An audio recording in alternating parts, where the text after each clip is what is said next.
Hello, welcome to Rose Rolan YouTube channel. അപ്പോൾ ദേ ഞങ്ങൾ ഈ സൺഡേ പാർക്കിൽ പോയ വീഡിയോ ആണ് കേട്ടത്. കുട്ടികൾക്ക് കുറേ നാളായി പാർക്കിൽ പോകണം, എൻജോയ് ചെയ്യണം എന്നൊക്കെ പറയാൻ തുടങ്ങിയിട്ട്. സാധാരണ സൺഡേസ് നമ്മുടെ കാര്യങ്ങൾക്കായിട്ട് എന്തെങ്കിലും പർച്ചേസിങ്ങിനോ കാര്യങ്ങളൊക്കെ ആയിട്ടാണ് യൂട്ടിലൈസ് ചെയ്യാറ്. അപ്പോൾ ഈ സൺഡേ പക്ഷേ കുട്ടികൾക്ക് വേണ്ടി അവർക്ക് പാർക്കിൽ പോകണം എന്ന് കുറേ നാളായിട്ട് പറയണ കാരണം അങ്ങനെ പാർക്കിൽ കൊണ്ടുപോയി.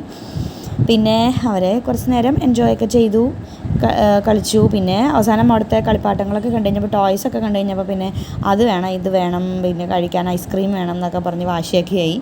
പിന്നെ ചെറിയ ചെറിയ വാശികളൊക്കെ ചില സമയത്തൊക്കെ നമ്മൾ സാധിച്ചു കൊടുക്കും. വലിയ വലിയ വാശികളൊന്നും നമ്മൾ സാധിച്ചു കൊടുക്കാറില്ല. കാരണം ഞങ്ങളെ സംബന്ധിച്ച് കുട്ടികളുടെ വാശികൾ നമ്മളെല്ലാം സാധിച്ചു കൊടുത്തു കഴിഞ്ഞാൽ അത് പിന്നെ നമുക്ക് ഫ്യൂച്ചറിലൊരു പ്രോബ്ലമായിട്ട് മാറും. നമ്മളുടെ വീട്ടിലെങ്ങനെയാണോ അതുപോലെ തന്നെ നമ്മൾ അത് മനസ്സിലാക്കി വേണം കുട്ടികളെ വളർത്താനെന്ന് പഠിച്ചിട്ടുള്ള ഒരാളാണ് ഞാൻ. അപ്പോൾ അതുകൊണ്ട് ഞാൻ അങ്ങനെ തന്നെയാണ് വളർത്തുന്നത്.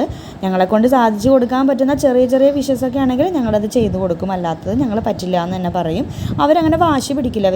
സീരിയസ്ലി അവർ വലിയ കാര്യങ്ങൾക്കൊന്നും വാശി പിടിക്കാറില്ല. അപ്പോൾ സ്ലൈഡറിലും ഊഞ്ഞാലിലും എല്ലാത്തിലും കയറി ഭയങ്കര അവിടെ ഫുള്ള് വെള്ളമായിരുന്നു. മെയിനായിട്ടും എല്ലാത്തിനും താഴെ മഴക്കാലം ആയതുകൊണ്ടേ ഭയങ്കര വെള്ളമായതുകൊണ്ട് ഞങ്ങളിപ്പോൾ ഇത് കണ്ടോ, റോളൻ്റെ ഇതേ അവിടെ പോയി പിടിക്കേണ്ട വന്നു കുട്ടീനെ.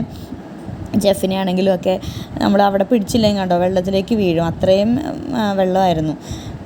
പിന്നെ ഇതേ ജെഫിനും ഞങ്ങൾ ചെറുപ്പത്തിലിപ്പോൾ അവൻ ജനിച്ച സമയത്ത് കൊറോണയൊക്കെ ആയത് കാരണം അങ്ങനെ അധികം പാർക്കിലേക്ക് അങ്ങനെ അവൻ പോയിട്ടില്ല. ജെയ്ക്ക് പക്ഷേ അങ്ങനെയല്ല, അവൻ കുറച്ചും കൂടി ധൈര്യശാലിയാണ് എല്ലാ കാര്യത്തിലും. ജെഫിനേലും കുറച്ചും കൂടി. ജെഫ് പക്ഷേ ഇപ്പോൾ കുറേയൊക്കെ ഇമ്പ്രൂവ് ആയിട്ടുണ്ട്. മറ്റത് ഭയങ്കര പേടിയൊക്കെ ആയിരുന്നു എല്ലാത്തിലും കയറാനൊക്കെ. ഇപ്പോൾ കുറേ ഇമ്പ്രൂവ് ആയിട്ടുണ്ട്. അങ്ങനെ പിന്നെ മക്കളുടെ സന്തോഷം കാണുന്നതാണ് ഏറ്റവും ഒരു അച്ഛനമ്മയ്ക്ക് ഏറ്റവും വലിയ കാര്യമല്ലേ. അപ്പോൾ അതുപോലെ തന്നെ എല്ലാ അച്ഛനമ്മമാരും പോലെ തന്നെയാണ് ഞങ്ങളും. അവരുടെ സന്തോഷത്തിന് വേണ്ടിയിട്ടാണ് നമ്മളെല്ലാം ചെയ്യുന്നതും എല്ലാം.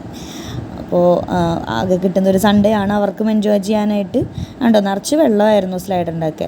ഇതാണ് രാത്രിയായി. ഞങ്ങൾ അവിടെ നിന്നൊക്കെ ഞങ്ങൾ ഇറങ്ങി തിരിച്ച് വീട്ടിലെത്തിയപ്പോഴത്തേക്ക് രാത്രി. വേറെ എവിടെയും പോയില്ലായിരുന്നു, ഇന്നലെ പാർക്കിൽ മാത്രമേ പോയുള്ളൂ. ഐസ്ക്രീമൊക്കെ വാങ്ങിച്ചു കൊടുത്തു കേട്ടോ.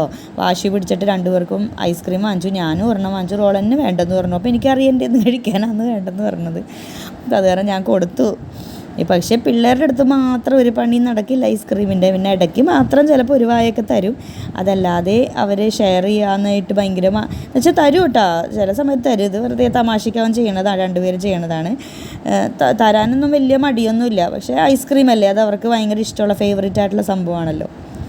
അങ്ങനെ ഞങ്ങളിതേ പാർക്കിലെ ആ ഒരു ഡേ ഒക്കെ കഴിഞ്ഞ് രാത്രി അവിടെ നിന്ന് ഐസ്ക്രീം കഴിച്ചു. പിന്നെ തിരിച്ച് വീട്ടിലെത്തി ഫുഡൊക്കെ കഴിച്ചിട്ട് കിടന്നു. ഇന്നത്തെ ദിവസം അത്രേ ഉള്ളൂ. Thank you.